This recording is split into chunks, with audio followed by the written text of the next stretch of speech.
Naomi Liandra kembali lagi menemani kamu di What's Trending pagi hari ini yang akan ngebahas soal perkara pendidikan yang menekan mental. Belakangan publik lagi menyoroti temuan nih Kementerian Kesehatan Kemenkes terkait 22,4% mahasiswa program pendidikan dokter spesialis PPDS yang mengalami gejala depresi. Kepala Juru Bicara Kemenkes Siti Nadia Tarmizi juga bilang akan mengobservasi penyebab terjadinya depresi pada calon dokter spesialis. Sebelumnya data tersebut juga diungkap lewat screening kesehatan jiwa menggunakan kuesioner Patient Health Questionnaire 9 atau PHQ-9 pada 21, 22, dan 24 Maret 2024. Nah, kuesioner ini dijawab oleh 12.121 mahasiswa PPDS, yaitu program pendidikan dokter spesialis di 28 rumah sakit vertikal. Hasilnya 2.716 atau 22,4% calon dokter spesialis mengalami gejala depresi. Siti bahkan mengungkap dari 22% yang mengalami depresi, 3,3% calon dokter punya keinginan untuk mengakhiri hidup. Ia menduga kemungkinan ada tekanan selama masa pendidikan, tekanan dalam memberikan pelayanan selama masa pendidikan, kemudian tekanan ekonomi selama masa pendidikan, dan juga perundungan. Soal ini kita akan obrolin lebih lanjut usai komen netizen berikut ini.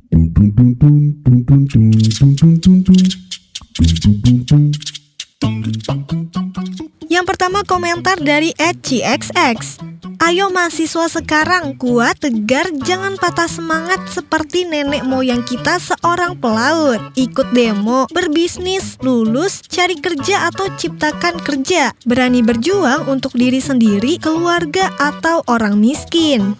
Lanjut @blaxx. Kualitas pendidikan perlu diperbaiki. Lanjut @oukxx. Kalau ada siswa calon dokter berani masang hidden kamera, pasti ketahuan tuh para aktor akal bulusnya. Hidden kamera sekarang sudah lebih mutakhir dan ukuran bentuk yang paling sukar dicurigai itu berwujud kancing baju, pin, anting, pita rambut, arloji, pulpen, liontin, dan sekarang ada yang berupa gadget seperti charger atau laptop bahkan ponsel. Pembuling itu jika terungkap identitasnya maka tamatlah karirnya. Apalagi jika diinterogasi oleh unit Polri, pasti bermunculan tuh nama-nama pelaku perundungan. Lanjut @lilxx. Parah, ada ya orang-orang kayak gitu jadi dokter tapi bully sama-sama dokter. Sesempurna apa sih orangnya? Sekaya apa sih orangnya? Jangan sampai hilang dokter-dokter terbaik karena hanya bully dokter adalah warisan dunia. @ilxx. Haduh, speechless, ilfil banget profesi yang dikatakan prestige ternyata. Makanya di Indonesia banyak dokter yang judes, lawang fondasinya aja seperti ini. Gak salah banyak orang yang berobat ke Penang dan Singapura. Integritas dan moral sangat diperlukan. Yang terakhir @dioxx. Salah satu pertimbangan saya untuk ngambil PPDS, selain faktor keuangan, faktor kultur pendidikan ini yang menghalangi saya. Semoga sistem ini bisa berubah.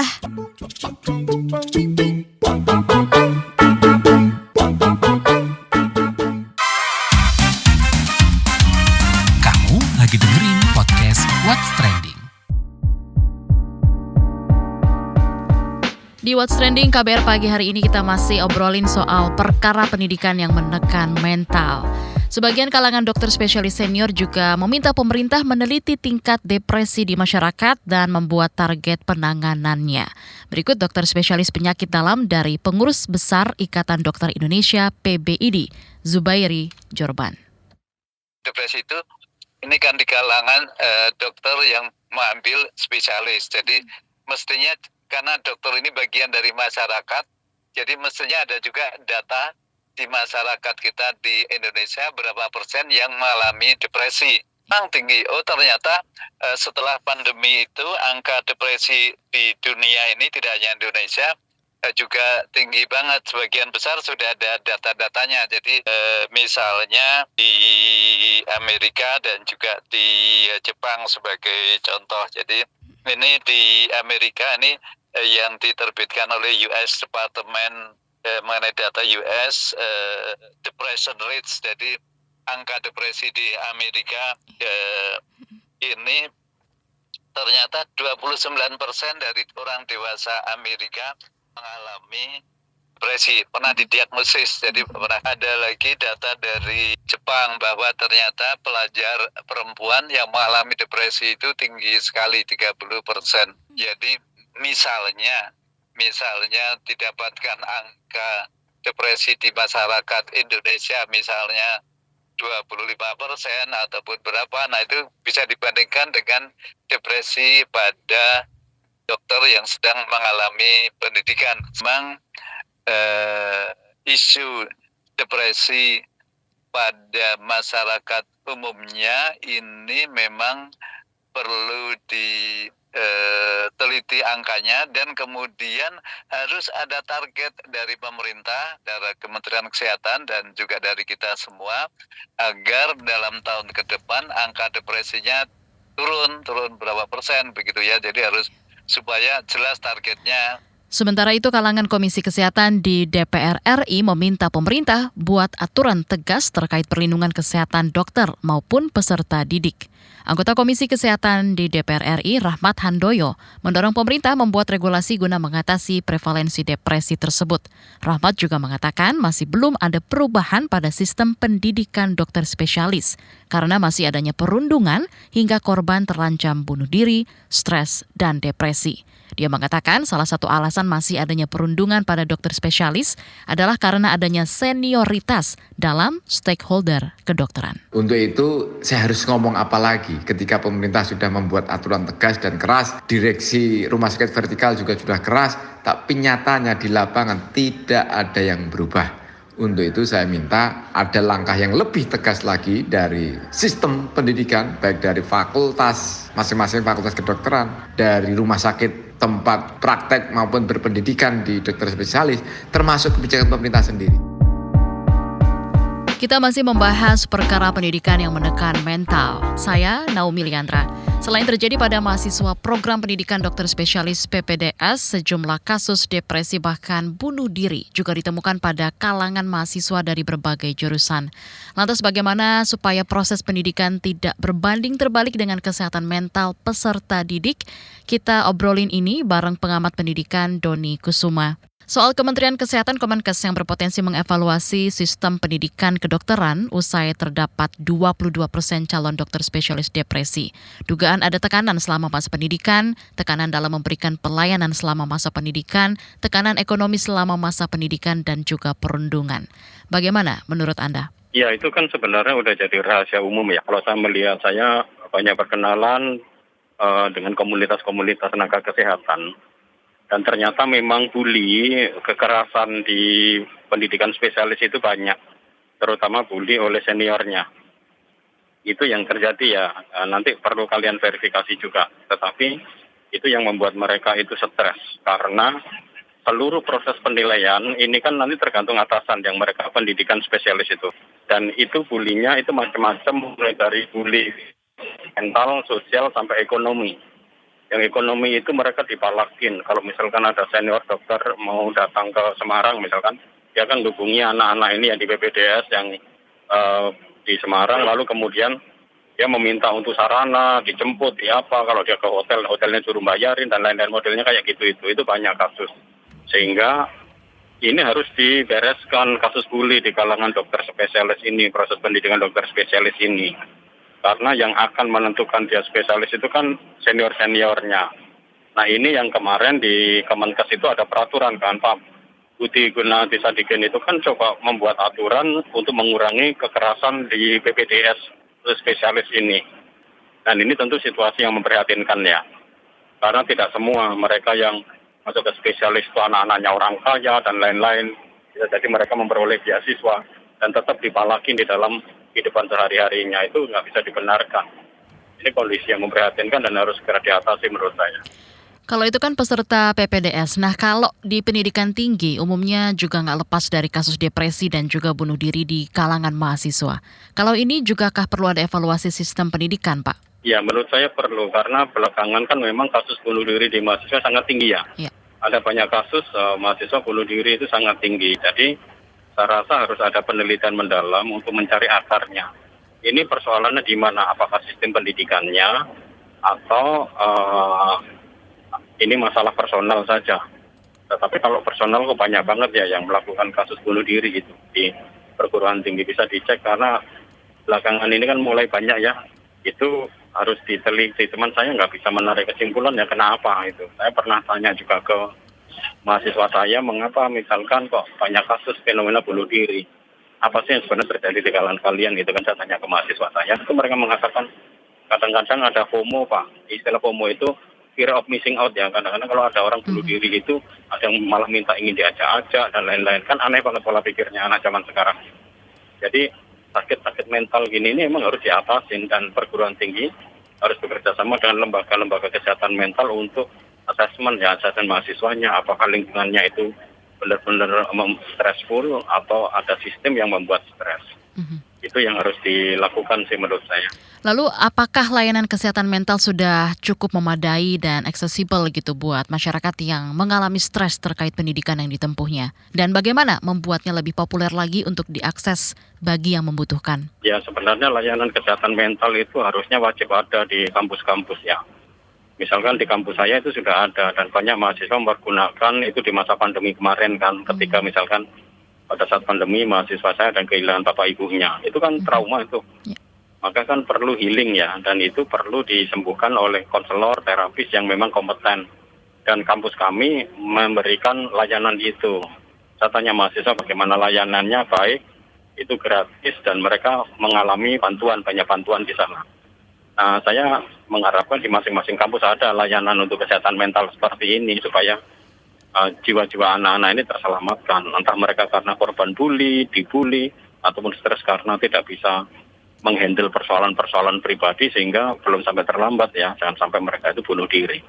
Layanan seperti ini belum banyak sih menurut saya di kampus-kampus. Apa saja nih Pak faktor di pendidikan yang berpotensi menimbulkan masalah pada kesehatan mental? Apakah karena memang subjek pendidikannya, teknik pengajaran atau pembelajaran yang lainnya? Bagaimana supaya pendidikan minim menimbulkan dampak kesehatan mental? Ya ada banyak faktor ya. Kalau yang saya amati selama ini, pertama faktor ekonomi. Jadi mahasiswa mengalami gangguan mental itu karena dia tuntutan pembayaran uang kuliah yang mahal. Sementara orang tuanya itu tidak mampu.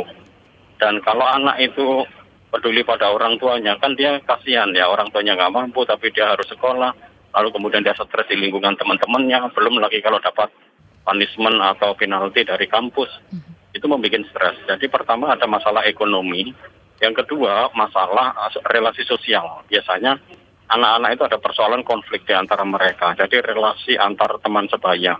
Itu yang menjadi salah satu sumber persoalan-persoalan yang dihadapi dan itu bisa mental.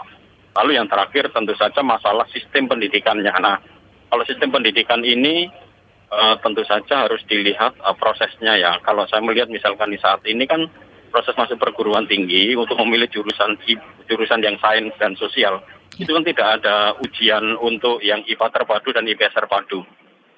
Bisa menimbulkan atau bisa menjadi sumber stres. Karena apa? Mahasiswa yang di SMA-nya milih IPS, dia tetap bisa daftar di ITB, IPB. Tapi hanya menggunakan matematika saja. Nah kalau nilai matematikanya bagus, tapi dia mata kuliah sainsnya nggak bagus, matematikanya nggak, yang lain nggak bagus, itu kan anak stres masuk ke ITB.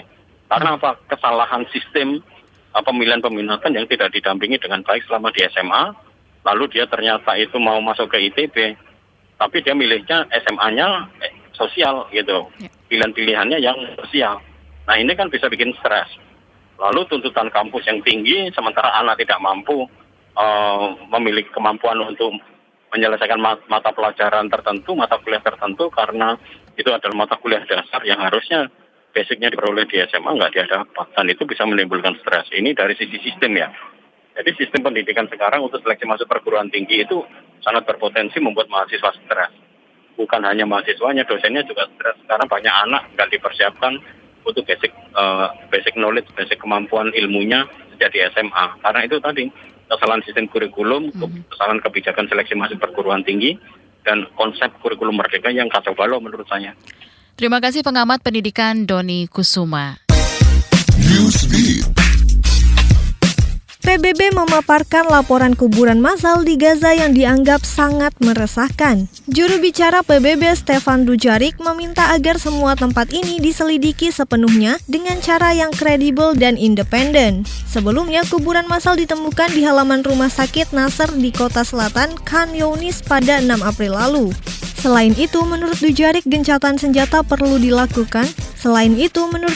gencatan senjata diperlukan untuk mengakhiri konflik di Gaza, seraya menegaskan kembali perlunya meningkatkan akses bagi pekerja kemanusiaan, menjaga rumah sakit, dan membebaskan sandera. Tim ilmuwan Tiongkok menemukan 46 danau subglasial di Antartika. Danau tersebut berada di bawah lapisan es dengan rata-rata ketebalannya mencapai lebih dari 2.400 meter. Menurut Tang Suyuan, pemimpin kelompok penelitian dari Institut Penelitian Kutub Tiongkok, Polar Research Institute of China atau PRIC, danau subglasial terbentuk saat aliran es mencair lalu mengalir di atas depresi batuan besar di bawah lapisan es tersebut. Saat ini, data statistik mencatat tim ilmuwan seluruh dunia menemukan total 675 danau subglasial di bawah lapisan es Antartika. 3 di antaranya berhasil dibor dan diambil sampelnya. Ji Chang-wook, aktor asal Korea Selatan, akan ke Jakarta dan menyapa penggemarnya di acara Ji Chang-wook Fansign Event in Korea 360.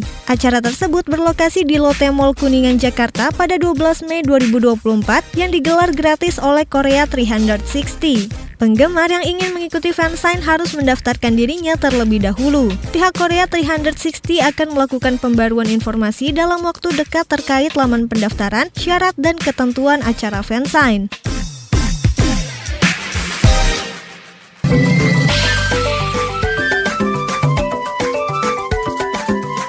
WhatsApp Indonesia. WhatsApp Indonesia dimulai dari Jakarta. Kalangan buruh menilai tingkat partisipasi angkatan kerja perempuan belum meningkat signifikan. Pemimpin Umum Media Marsinah, Dian Septi Trisnanti, menegaskan kesetaraan angkatan kerja perempuan dan laki-laki di Indonesia masih belum ideal akibat kesenjangan gender. Kata dia, perempuan itu lebih banyak dibebani pekerjaan-pekerjaan care work atau pekerjaan-pekerjaan reproduksi sosial di tingkat rumah tangga. Menurutnya, pekerjaan rumah tangga masih dibebankan kepada perempuan, perawatan anak masih dibebankan kepada perempuan, dan saat perempuan butuh cuti hamil, melahirkan, dan merawat anak, kemudian ketika kembali bekerja sangat sulit untuk meningkatkan karirnya.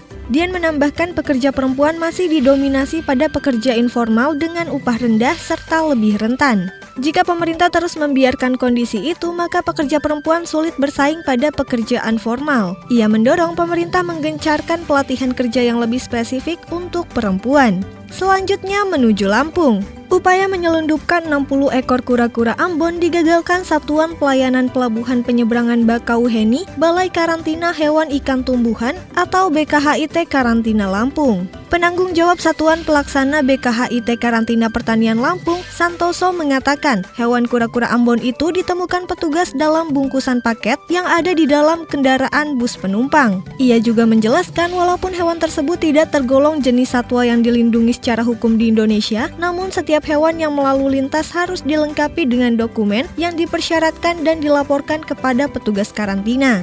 Terakhir mampir Papua. Kampung Abar Jayapura mengembangkan produk gerabah guna meningkatkan daya saing di pasaran. Hal ini didukung oleh pemerintah Kabupaten Pemkab Jayapura, Papua. Kepala Dinas Pariwisata dan Kebudayaan Kabupaten Jayapura, Tetye Mokai Disentani, mengatakan masyarakat Kampung Abar konsisten dalam membuat kerajinan dari tanah liat dan ini harus diapresiasi. Hasil gerabah yang dikembangkan oleh Kampung Abar diantaranya yaitu piring, tempayang, dan sempe atau belanga. Ted juga mengatakan Dinas Pariwisata dan Kebudayaan Kabupaten Jayapura terus membantu masyarakat Kampung Abar dalam mempromosikan hasil kerajinan gerabah melalui website resminya agar dikenal masyarakat Indonesia maupun luar negeri.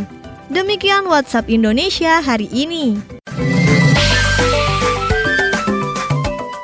Jika kamu merasa tertekan secara mental dan punya pemikiran untuk mengakhiri hidup, layanan konseling bisa menjadi pilihan kamu untuk meringankan keresahan yang ada. Untuk mendapatkan layanan kesehatan jiwa atau untuk mendapatkan berbagai alternatif layanan konseling, kamu bisa mengunjungi website Into the Light Indonesia di www.intothelight.com kbrprime.id.org. Atau kamu juga bisa dengarkan konten seputar kesehatan mental dari podcast Disko, diskusi psikologi di kbrprime.id, atau lewat platform mendengarkan podcast lainnya. Kamu lagi dengerin podcast What's Trending.